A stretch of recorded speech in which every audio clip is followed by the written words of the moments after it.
শপথ মহাকালের শপথ যুগের যেই সময়টা আল্লাহ পাক নির্দিষ্ট করে আমাদের হায়াতের সাথে নামের সাথে সুন্দর করে কে কত বছর দুনিয়ার জমিনে বাঁচবেন এটা নির্দিষ্ট করে প্রত্যেক মানুষের নামের পাশে এটা লিপিবদ্ধ আছে নাকি নাই? কথা বলেন, আছে নাকি নাই? আমি কয়দিন বাঁচবো, আপনি কয়দিন বাঁচবেন, আপনারা কয়দিন বাঁচবেন, এটা আল্লাহর আদালতে লিপিবদ্ধ আছে নাকি নাই? কথা বলেন, আছে নাকি নাই? তাহলে এই পৃথিবীটা আমাদের জন্য ক্ষণস্থায়ী, এটাই ঠিক নাকি চিরস্থায়ী? কথা বলেন, এই পৃথিবীটা আমাদের জন্য ক্ষণস্থায়ী না চিরস্থায়ী? ক্ষণস্থায়ী। তাহলে এই ক্ষণস্থায়ী জিন্দেগিটা হচ্ছে আমাদের জন্য মূল বিষয় নয়, আমাদের আসল জায়গা হচ্ছে কবর। সুন্নাত আছে তুমি জানো কি, জানলেও জীবনে কখনো তা মানো কি, আরো কিছু সুন্নাত। বিশ্ব নবী হযরত মুহাম্মদ সাল্লাল্লাহু আলাইহি ওয়াসাল্লাম হেরা পর্বতের গুহায় যখন একাকিত্বে ধ্যান মগ্ন করেছেন, নির্জনে ধ্যান মগ্ন করেছেন, 40 বছর পর্যন্ত বিশ্ব নবী হযরত মুহাম্মদ সাল্লাল্লাহু আলাইহি ওয়াসাল্লামের এই 40 বছর পর্যন্ত তিনি একাকিত্বে ইবাদত করেছেন, একান্তে ইবাদত করেছেন। হেরা পর্বতের গুহায় একাকিত্বে তিনি একাগ্র চিত্তে ধ্যান মগ্ন করেছেন, ইবাদত করেছেন, বন্দেগী করেছেন, কাউকে সরাসরি দাওয়াত দেন নাই। এই 40 বছর পর্যন্ত বিশ্ব নবীর মক্কার জমিনে একজন শত্রু ছিল না। এই 40 বছর বয়স পর্যন্ত মক্কার কাফির মুশরিকগণ বিশ্ব নবী হযরত মুহাম্মদ সাল্লাল্লাহু আলাইহি ওয়াসাল্লামকে বলেছেন আল আমিন, আস-সাদিক, খাঁটি আমানতদার, নক্ষত্র মানব। এমনও বলেছেন পৃথিবীর শুরু থেকে শেষ পর্যন্ত আব্দুল্লাহর বেটা মুহাম্মদের মতো আর কেউ হবে না। এমন উক্তি কে করেছেন? মুসলমানরা করেছেন নাকি মুশরিকরা করেছেন? কথা বলেন, কে করেছেন? কেমন চরিত্র অধিকারী হতে পারেন, কেমন আমানতদারি হতে পারেন, এই জন্য কাফের মুশরিকগণ রাসূল সাল্লাল্লাহু আলাইহি ওয়াসাল্লামকে আল আমিন উপাধি দিয়েছেন। ছোট্ট একজন মানুষ, ক্ষুদ্র একজন মানুষ, আব্দুল্লাহর বেটা মুহাম্মদ, তার কাছে মক্কার কাফির মুশরিকগণ আমানত রাখতেন, দিরহাম রাখতেন, মুদ্রা রাখতেন। কিসের কারণে? তার খাঁটি আমানতদারিতার কারণে মক্কার কাফির মুশরিকগণ তার কাছে আমানত রাখতেন। কিন্তু একটা জিনিস খেয়াল করুন, এই আব্দুল্লাহর বেটা মুহাম্মদ যখন আল্লাহর পক্ষ থেকে ওহী নাজিল করে জানিয়ে দিল, ও আল্লাহর হাবিব, আপনি আর গোপনে নয়, আপনি আর গোপনে নয়, আপনি আমি আল্লাহর কালামের দাওয়াত নিয়ে, দিন ইসলামের দাওয়াত নিয়ে আমার গোলামদের কাছে আপনি সরাসরি যেতে হবে। আমার প্রিয় সুধী, খেয়াল করুন, আল্লাহর পক্ষ থেকে যখন এই আওয়াজ চলে আসলো, যখন এই ওহী চলে আসলো, তখন তিনি আর বসে রইলেন না। হেরা পর্বতের গুহা থেকে যখন ডান কদম দিয়ে বের হলেন, তখন তিনার মুখ দিয়ে একটা সেন্টেন্স উচ্চারিত হলো। সেই সেন্টেন্সটা হলো, ইয়া আইয়ুহান নাসু কুলু লা ইলাহা ইল্লাল্লাহু তুফলিহুন। যখন এই সেন্টেন্স বিশ্ব নবীর মুখ থেকে বাইর হলো, এই সেন্টেন্সের অর্থ হলো, ইয়া আইয়ুহান নাস, ও দুনিয়ার মানব মণ্ডলী, ও দুনিয়ার মানব জাতি, তোমরা শোনো, কুলু লা ইলাহা ইল্লাল্লাহ, তোমরা সকলেই বলো আল্লাহ ছাড়া কোনো ইলাহ নাই। সেই কথার প্রেক্ষিতে বলা যায়, আমরা যারা ঈমানদার আছি, আমরা কার উপর ঈমান এনেছি? কথা বলেন, কার উপর ঈমান এনেছি? তাহলে আমাদের আল্লাহ কয়জন? আমাদের সৃষ্টিকর্তা কয়জন? আমাদের রিজিক দাতা কয়জন? আমাদের রক্ষাকর্তা কয়জন? রক্ষাকর্তা, রিজিক দাতা, পালন কর্তা, সৃষ্টিকর্তা সবগুলা কয়জন? কথা বলেন, কয়জন? তাহলে আমাদের মুসলমানদের আল্লাহ কয়জন? বিশ্ব নবী এই দাওয়াতটা দিয়েছেন, ইয়া আইয়ুহান নাস কুলু লা ইলাহা ইল্লাল্লাহু তুফলিহুন। ও দুনিয়ার মানব মণ্ডলী, তোমরা ঘোষণা দিয়ে বলো আল্লাহ ছাড়া কোনো ইলাহ নাই। এই কথা যদি তোমরা মনে প্রাণে যদি স্বীকৃতি দিতে পারো, তাহলে আশা করা যায় তুফলিহুন, তাহলে আশা করা যায় তোমরা শুধু দুনিয়া নয়, দুনিয়া এবং পরকালে তোমরা সফলতা অর্জন করবে। আমার প্রিয় সুধী, খেয়াল করুন, বিশ্ব নবী শুধু এই কথাটা বলেছেন, লা ইলাহা ইল্লাল্লাহ, শুধু এই কথাটা বলেছেন। এই কথার পাওয়ার, এই কথার ক্ষমতা, এই কথার এমন মহাশক্তি আপনি লক্ষ্য করুন। তিনি শুধু এই কথা বলেছেন, লা ইলাহা ইল্লাল্লাহ। এটার ওজন, এটার ওয়েট, এটার পাওয়ার এত বেশি। এই কথাটা বলার পরে মক্কার সবচাইতে বড় বড় লিডার আবু জাহেল, আবু লাহাব, উতবা, সাইবা, ওলীদ ইবনে মুগিরা, তারা তো বুঝে গেছে মুহাম্মদ এতদিন গোপনে গোপনে দাওয়াত দিয়েছে, কাউকে কিছু বলে নাই। আজকে মুহাম্মদের মুখ থেকে এমন একটা সেন্টেন্স বাইর হলো যেটা আমাদের বাপ দাদার ধর্মকে কলঙ্কিত করলো, যেটা আমাদের দেবদেবীকে কলঙ্কিত করলো, যেটা আমাদের উপাসনালয়ে আঘাত হানলো, যেটা আমাদের অস্তিত্বের মধ্যে আঘাত হানলো। অতএব এই আব্দুল্লাহর বেটা মুহাম্মদ তো আর আলামিন নাই। আব্দুল্লাহর বেটা মুহাম্মদ উন্মাদ হয়ে গেছে, আব্দুল্লাহর বেটা মুহাম্মদ পাগল হয়ে গেছে। উচ্চ স্বরে বলি নাউজুবিল্লাহ। তাহলে আপনারা এবার বুঝুন, লা ইলাহা ইল্লাল্লাহ এই কথাটার পাওয়ার কত বেশি। শুধুমাত্র এই কথাটা উনি বলেছেন, অথচ তাদের গায়ের ভিতরে এটার এত পাওয়ার, এটার এত স্পিড, এটার এত শক্তি। এই ছোট্ট একটা কথার কারণে মক্কার কাফির মুশরিকদের গায়ের ভিতরে যেমন তুষের আগুন জ্বলতেছে। কি জ্বলতেছে কথা বলেন?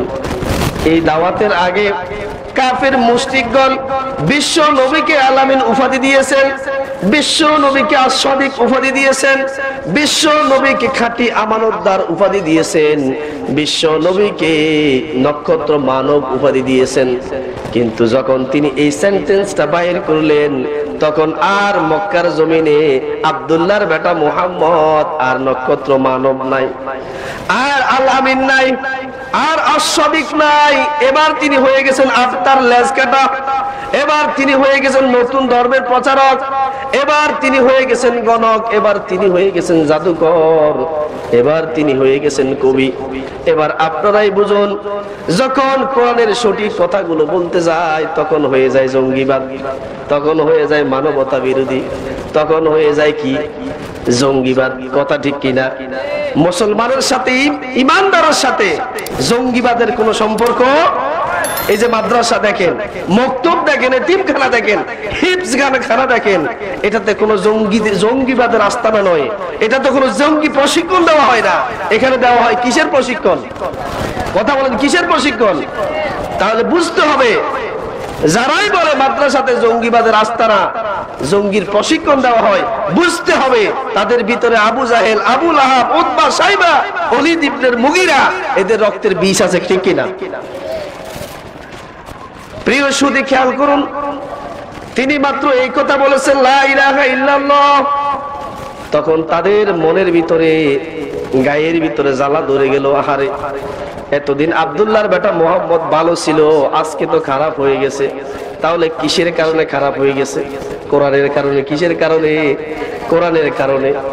প্রিয় সুধী, খেয়াল করুন, যখন তারা ফাইনাল সিদ্ধান্ত নিল, যখন তারা ডিসিশন নিল আব্দুল্লাহর বেটা মুহাম্মদ পাগল হয়ে গেছে, আব্দুল্লাহর বেটা মুহাম্মদ উন্মাদ হয়ে গেছে, আব্দুল্লাহর বেটা বিরাট লসের মধ্যে পড়ে গেছে, ক্ষতির মধ্যে পড়ে গেছে, ধ্বংসের মধ্যে পড়ে গেছে।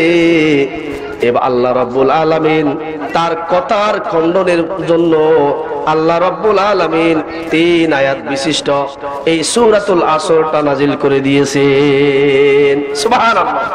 কি নাজিল করেছেন? আমরা একটু জিকির করি, লা ইলাহা ইল্লাল্লাহ, লা ইলাহা ইল্লাল্লাহ, লা ইলাহা ইল্লাল্লাহ মুহাম্মাদুর রাসূলুল্লাহ।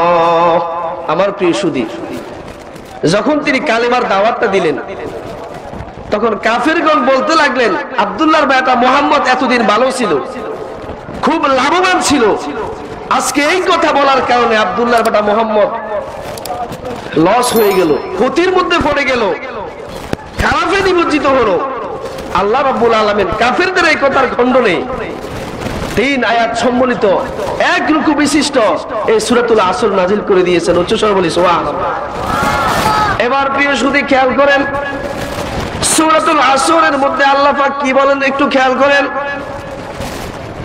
আল্লাহ পাক জানিয়ে দেয় ওয়াল আসর ইন্নাল ইনসানা লাফি খুসর ইল্লাল্লাযীনা আমানু ওয়া আমিলুস সালিহাতি ওয়া তাওয়াসাউ বিল হাক্কি ওয়া তাওয়াসাউ বিস সাবর। আল্লাহ পাক বলেন ওয়াল আসর, শপথ করেছেন আল্লাহ। তাফসীরে জালালাইনের মধ্যে আল্লামা জালালউদ্দিন মহল্লী রাহিমাহুল্লাহ এই ওয়াল আসর শব্দের 3টা অর্থ দিয়েছেন। কয়টা অর্থ?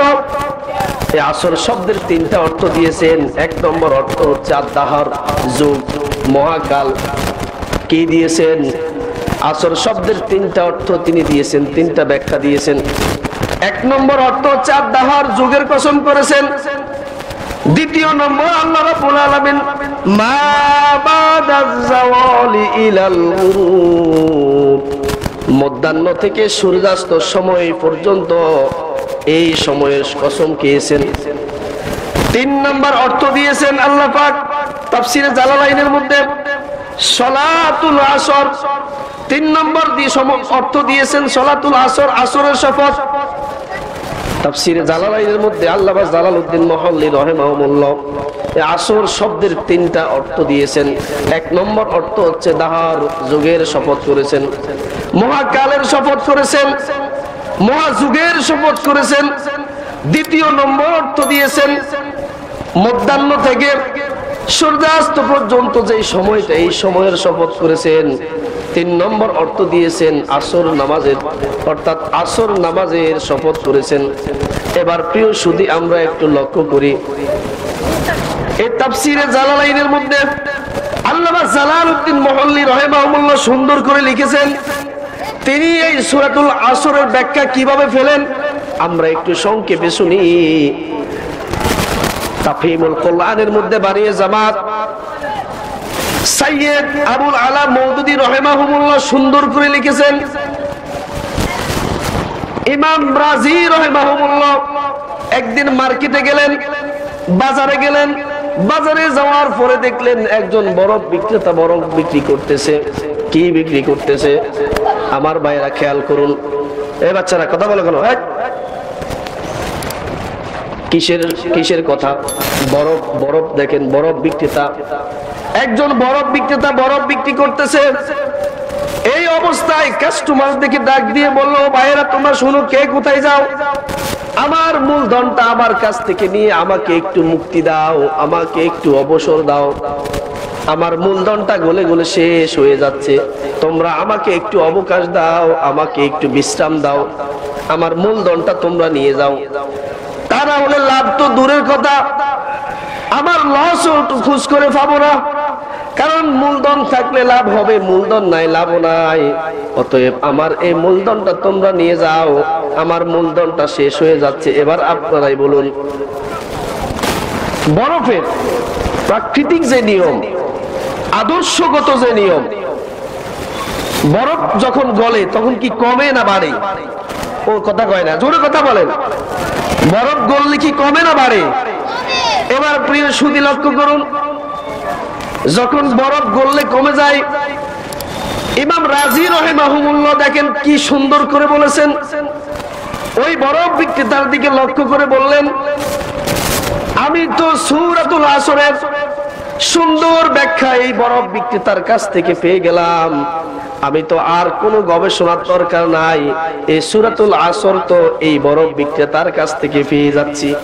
কারণ এই বরফ গলতে গলতে একদিন নিঃশেষ হয়ে যাবে, এই বরফের সাথে ইমাম রাজি রাহিমাহুল্লাহ হায়াতকে তুলনা করেছেন। কি তুলনা করেছেন? হায়াতকে তুলনা করেছেন। আমার প্রিয় সুধী খেয়াল করুন, বরফ গলতে গলতে যেমন একবার নিঃশেষ হয়ে যায়, মানুষের হায়াত নামক মূলধনটা এভাবে আস্তে আস্তে করে শেষ হয়ে যাওয়ার পরে, নিঃশ্বাস বের হওয়ার পরে দুনিয়া থেকে চলে যায়। ঠিক কি না? এই ইমাম রাজি বলেছেন এটাই হচ্ছে আসরের মূল ব্যাখ্যা, এটাই হচ্ছে সূরাতুল আসরের মূল আসল ব্যাখ্যা। একজন বুদ্ধিমান মানুষ, বিবেকবান মানুষ যদি এই বরফের দিকে খেয়াল করে, আহারে এই বরফটা নিমিষের মধ্যে গলে যাচ্ছে, আমি আব্দুল করিম, আমি আব্দুর রহিম, আমি মিজানুর রহমানের হায়াতটাও তো বরফের মতো এভাবে আস্তে আস্তে শেষ হয়ে যাচ্ছে, এটা যদি একটু চিন্তা করে। এজন্য ইমাম শাফি বলেছেন, যদি কোনো মানুষ, কোন বিবেক বোধ সম্পন্ন মানুষ সূরাতুল আসর নিয়ে গবেষণা করে, এই সূরাতুল আসরটাই তার হেদায়েতের জন্য যথেষ্ট হয়ে যাবে। প্রিয় সুধী, এই জন্য আল্লাহ পাক বলেন, ওয়াল্লাহ শপথ মহাকালের, শপথ যুগের, শপথ সময়ের শপথটা এই জন্য করেছেন, বান্দা মানুষকে দুনিয়ার জমিনে যে যতটুকু হায়াত দিয়েছেন, এই হায়াতটা কি নির্দিষ্ট না অনির্দিষ্ট? কথা বলেন, নির্দিষ্ট না অনির্দিষ্ট? আজকে একটা কথা বেশ মনে পড়ে গেল, এই যে আমাদের আনোয়ার আজিম লিটন কাকা, এই মাহফিলের পোস্টারটা উনি সহকারে করলাম, এটা জ্বলন্ত উদাহরণ, বাস্তব একটা উদাহরণ। এই লিফলেটটা যখন করেছি তখন ওনার পরামর্শ মোতাবেক এই লিফলেটটা করা হয়েছে, কাকে কোন জায়গায় দেওয়া হবে, কাকে কোন জায়গায় দেওয়া হবে, কোন পজিশনে কাকে বসানো হবে, অথচ উনি সহকারে এই আয়োজনটা। আজকে উনি কোথায়?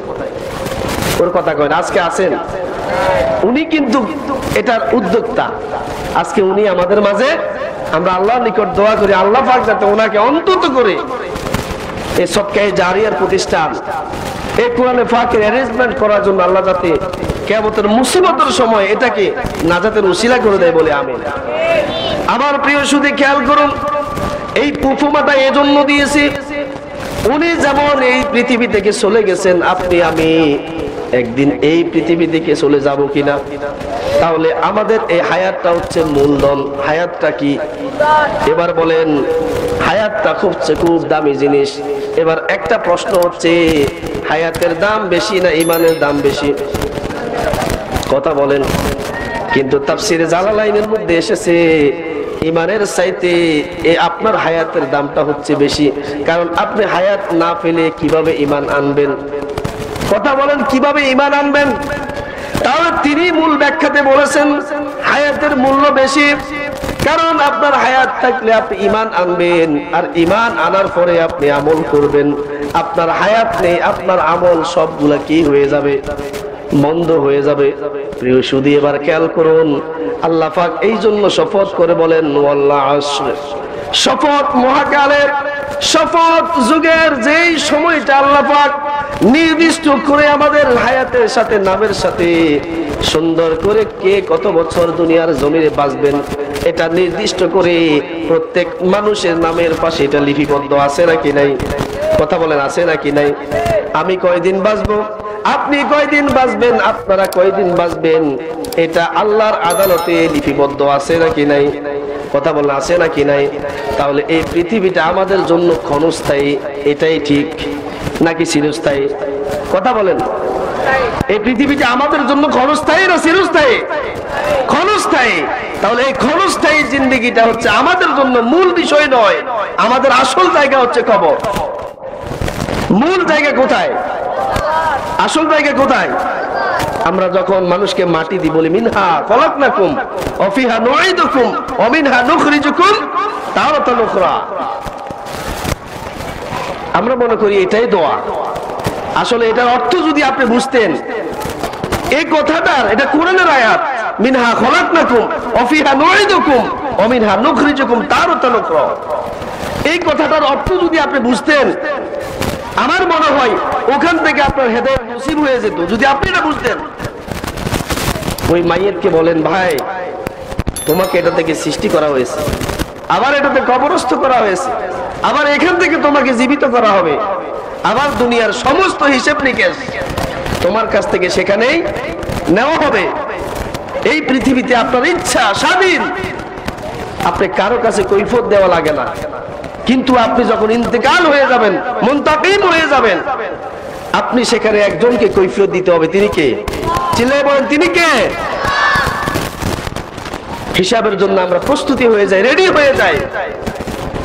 আজকে যদি মৃত্যু হয় আমরা কি হিসাব দিব? একটু চিন্তা করি, একটু গবেষণা করি। আল্লাহ পাক এই জন্য সময়ের শপথ করেছেন, অর্থাৎ হায়াতের শপথ করেছেন। ওয়ালাস, শপথ মহাকালের, শপথ সময়ের, যে একটা সময় দিয়ে আমি আল্লাহ তোমাদেরকে দুনিয়াতে পাঠিয়েছি। এই সময়টাকে নির্দিষ্ট না অনির্দিষ্ট? এবার প্রিয় সুধী খেয়াল করেন, দ্বিতীয় আয়াতে আমার আল্লাহ পাক জানিয়ে দেয়, ইন্নাল ইনসানা লাফি খুসর। আল্লাহ পাক এই আয়াতের প্রথমে ইন্না শব্দ ব্যবহার করেছেন। যারা জেনারেল শিক্ষিত আছেন তারা সুপারলেটিভ ডিগ্রি তো বুঝেন, সুপারলেটিভ ডিগ্রি বুঝুন তো, কথা বুঝেন। আরবিতে বলা হয় তাকিদ, ইংরেজিতে বলা হয় সুপারলেটিভ ডিগ্রি। এই ইন্নাটা সুপারলেটিভ ডিগ্রি। এই আয়াতের প্রারম্ভে ইন্না শব্দটা আল্লাহ পাক এজন্য করেছেন, নিশ্চয়ই ইন্নাল ইনসানা লাফি খুসর, নিঃসন্দেহে নিশ্চয়ই সমস্ত মানুষ ক্ষতির মধ্যে নিমজ্জিত আছে। উচ্চস্বরে বলি না, বলি না। এবার প্রিয় সুধী খেয়াল করুন, তাফসীরে জালালাইনের মধ্যে আল্লামা জালালউদ্দিন মহল্লী রাহিমাহুল্লাহ লিখেছেন, পৃথিবীতে তোমাদের জন্য আল্লাহ পাক পাঠানোর পূর্বে তোমাদের সাথে একটা ওয়াদা করেছেন। কি ওয়াদা, কি করেছেন? কথা বলেন। আপনি ওয়াদা করেছেন আপনার রবের সাথে, আপনার রবও কিন্তু আপনার সাথে ওয়াদা করেছে। কি ওয়াদা করেছে? কি ওয়াদা আপনি সেখান থেকে করে আসলেন? আল্লাহ পাক রব্বুল আলামিন সেই ওয়াদার কথাটা কোরআনে পাকে ঘোষণা দিয়ে বলেন, ইয়া আইয়ুহাল্লাযীনা আমানু হাল আদুল্লুকুম আলা তিজারাতিন তুনজিকুম মিন আযাবিন আলীম। আল্লাহ পাক সূরাতুস সাফের মধ্যে জানিয়ে দেয়, ইয়া আইয়ুহাল্লাযীনা আমানু, ও দুনিয়ার ঈমানদার শোনো, ও দুনিয়ার ঈমানদার শোনো, হাল আদুল্লুকুম আলা তিজারাত, আমি কি তোমাদেরকে এমন একটা লাভজনক ব্যবসার কথা বলে দিব না, যেই ব্যবসাটা যদি তোমরা করো তাহলে আল্লাহ রাব্বুল আলামিন তোমাদেরকে জাহান্নামের কঠিন আযাব থেকে বাঁচিয়ে দিবেন। এবার সাহাবা আজমাইনগণ লক্ষ্য করে বললেন, রাসূল বলেন সেই লাভজনক ব্যবসাটা কি? রাসূল সাল্লাল্লাহু আলাইহি ওয়াসাল্লাম পরের আয়াতে বলেন, তুমিনুনা বিল্লাহি ওয়া রাসূলিহি ওয়া তুজাহিদুনা ফি সাবিলিল্লাহি বিআমওয়ালিকুম ওয়া আনফুসিকুম, যালিকুম খায়রুল লাকুম ইন কুনতুম তা'লামুন। আল্লাহ পাক বলে, আল্লাহ পাক সূরাতুস সাফের মধ্যে জানিয়ে দেয়, বান্দা তোমরা যদি আমি রবের সাথে ব্যবসা করতে চাও তাহলে তোমাদের কিছু গুণ লাগবে, কিছু কোয়ালিটি লাগবে, কিছু কোয়ান্টিটি লাগবে। কি লাগবে? কিছু বৈশিষ্ট্য থাকতে হবে। সর্বপ্রথম বৈশিষ্ট্য হচ্ছে তুমিনুনা বিল্লাহ, তোমরা সর্বপ্রথম আল্লাহর প্রতি ঈমান আনতে হবে। কি আনতে হবে? অতএব আল্লাহ এই ব্যবসা কোনো হিন্দুর সাথে করবে না, ঠিক কি না?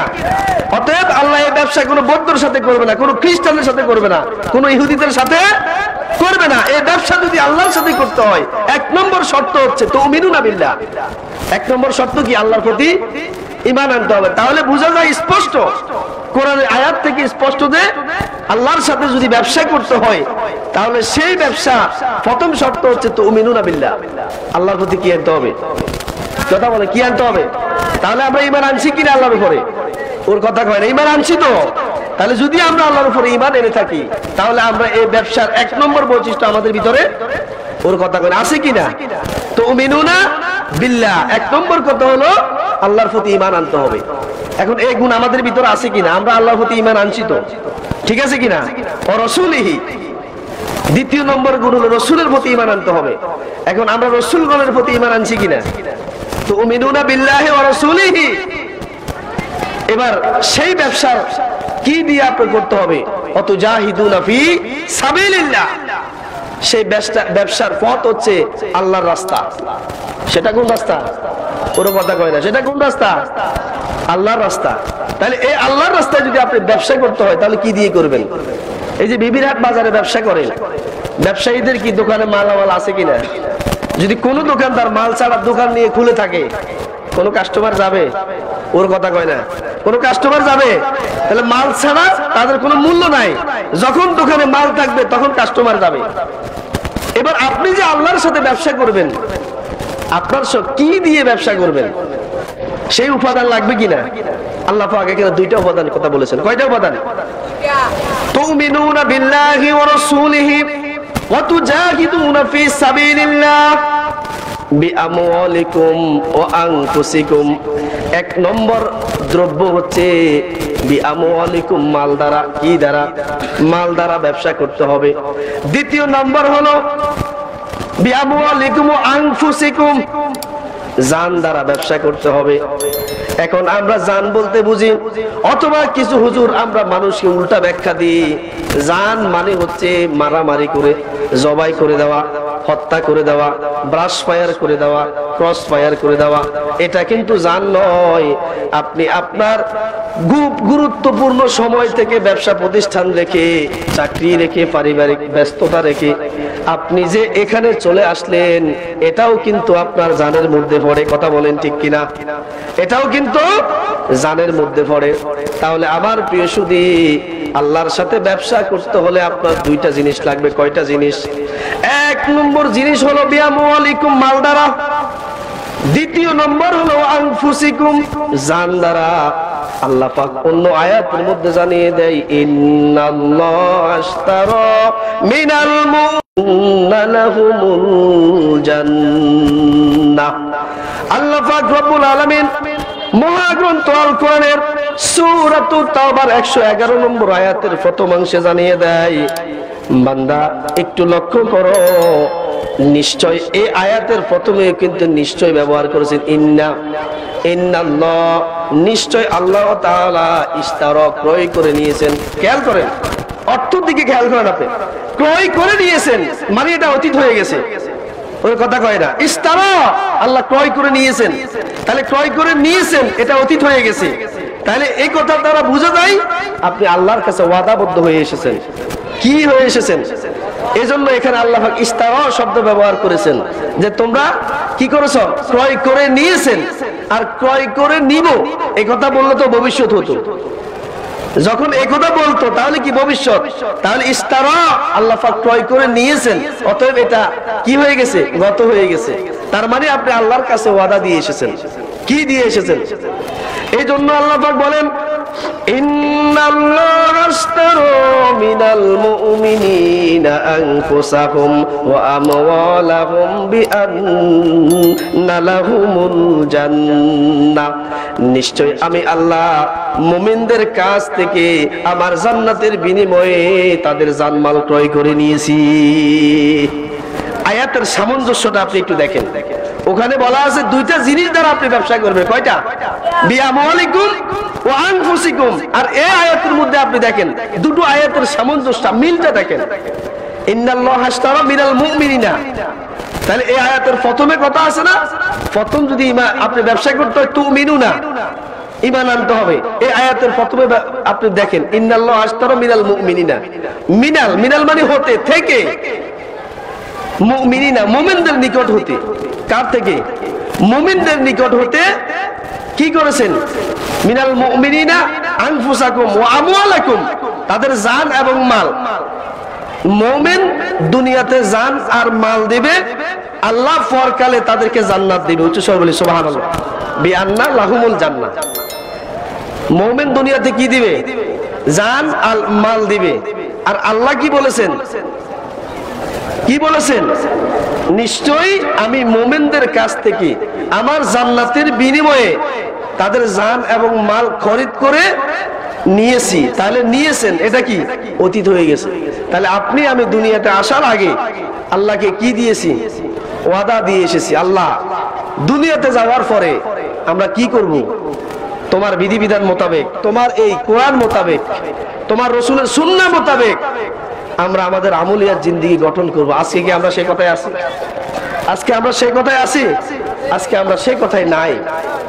এই জন্য আল্লাহ পাক বলেন ইন্নাল ইনসানা লাফি খুসর, নিশ্চয়ই সকল মানুষ ক্ষতির মধ্যে নিমজ্জিত আছে।